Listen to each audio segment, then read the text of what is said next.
जनता party के नेतृत्व ने एक बड़ी योजना तैयार की। ये जन आशीर्वाद यात्रा 22 राज्यों से होकर गुजरेगी। 265 जिले इसमें कवर होंगे। 22 राज्यों में 265 जिलों को कवर करती हुई जन आशीर्वाद यात्रा, यानी कि लगभग 40% जिलों में से ये यात्रा गुजरेगी और उनकी जनता से मंत्री हमारे रूबरू होंगे।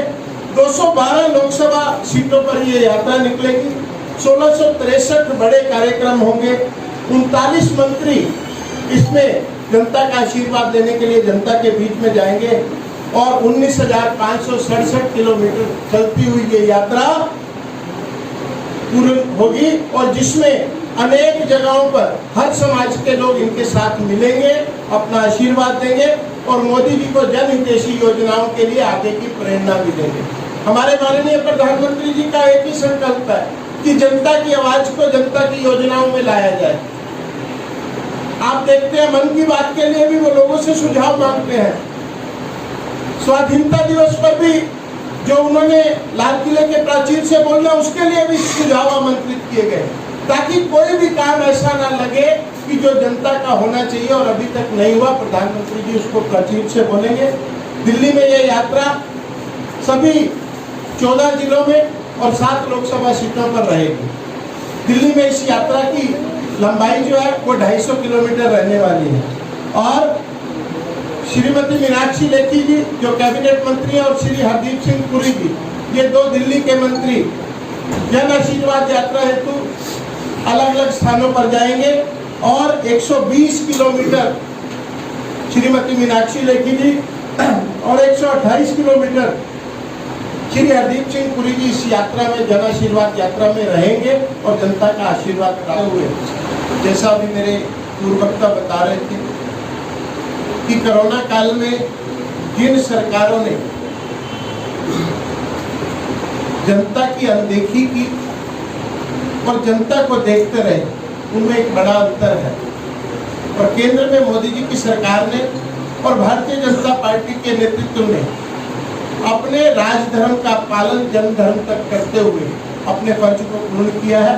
और उसके बाद कोरोना के चलते ही किसी भी महामारी के बाद सबसे तेज वैक्सीन बनाने का काम श्री नरेंद्र मोदी जी ने किया और हर्ष के साथ कहते हुए, मुझे गर्व के साथ कहते हुए यह अनुभव हो रहा है कि कल तक 53 करोड़ वैक्सीनेशन लोगों को लग चुके हैं।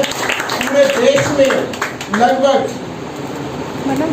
आधी जनता के करीब अब सुरक्षित हो चुकी है और दिल्ली में भी केंद्र सरकार की दी हुई मुफ्त वैक्सीन से 1 करोड़ 10 लाख लोगों को वैक्सीन लग चुका है। तो सरकार की उपलब्धि मात्र नहीं है, जो जनता के प्रति संवेदनशीलता है, ये राजधर्म है जो नरेंद्र मोदी जी के नेतृत्व वाली सरकार ने निभाया है।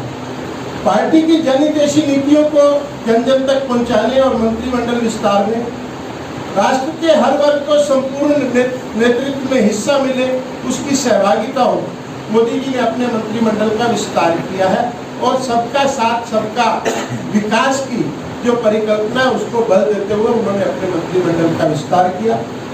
75 सालों की आज़ादी के इतिहास के बाद प्रथम बार ऐसा हुआ है कि देश के सभी वर्गों को संपूर्ण नेतृत्व में हिस्सा मिला, भागीदारी मिली।